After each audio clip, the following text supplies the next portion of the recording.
but something very special to me. I'll talk about a voice, a family voice. Everybody has a voice in this world, and we use it every day. We should use our own unique voice that we shape throughout our lives. But how is your voice shaped? Mine was shaped through my family. I'll tell you about my unique family voice. It all started with my grandfather, the great Judge John Shea, who served as a judge in municipal court in New Orleans for over 30 years. Using his voice, he was a fair judge who commanded the courtroom, impacted the way of handling domestic violence cases in a more serious way. Away from the court, he had a great way of being larger than life. He could connect with anybody.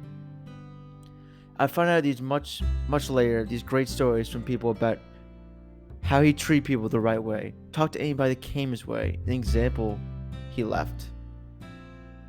His voice inspired my whole family, especially my Uncle Mark, who became a judge and who is still currently a judge.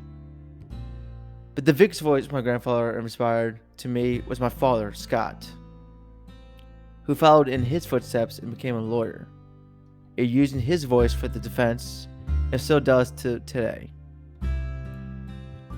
He later then served on the New Orleans City Council for a couple years, where he used his voice to improve the city and represent his district well.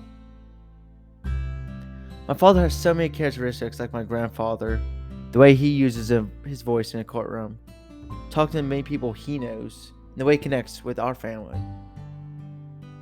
He sadly had to use that voice to eulogize when my grandfather passed away in January 2021. Then months later, my father would be diagnosed with throat cancer, making his voice very faint and tough to speak at times. It was hard to see my father not be able to speak like he usually would. And I'd be frustrated myself if I was in that same situation. But through the great power of medicine and radiation, my father became cancer-free. His voice made great strides to get back to normal. It's still an ongoing process, but he's still creating at Saints games. Here's a little video from his cancer treatment.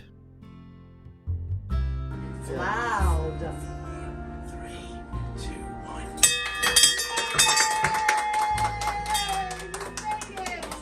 1. His voice has led an example for me and my brothers. Using their voice to help shape our government, climb up the ranks in their own prospective offices, advise their bosses on bills that would either benefit or worsen our country. But they were able to connect to so many people up there and use their voice for so many great things and many more things to come. All these voices have shaped me into the voice I have now, my true voice. And this true voice didn't just come instantly. It was a long process that happened over time. It took a lot of experiences, inspiration from the people I mentioned earlier, and even speech therapy. So I need it. It finally led me to use my voice in a great positive way. My friends jokingly tell me I'm the king of small talk, but I take great pride in that because I can conversate with anybody and hold that conversation well. This great success gave me confidence and people pushed me to have my own podcast. So I finally did it, and here's a little soundbite. Welcome back. I'm your host, Michael Shea. We got a great episode coming at you. Hope everybody's enjoying the holiday season.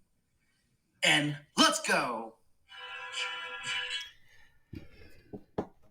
I've always wanted my voice to be heard, wherever and whenever, and never felt scared to speak up and say something. That family voice gave me that confidence to do it.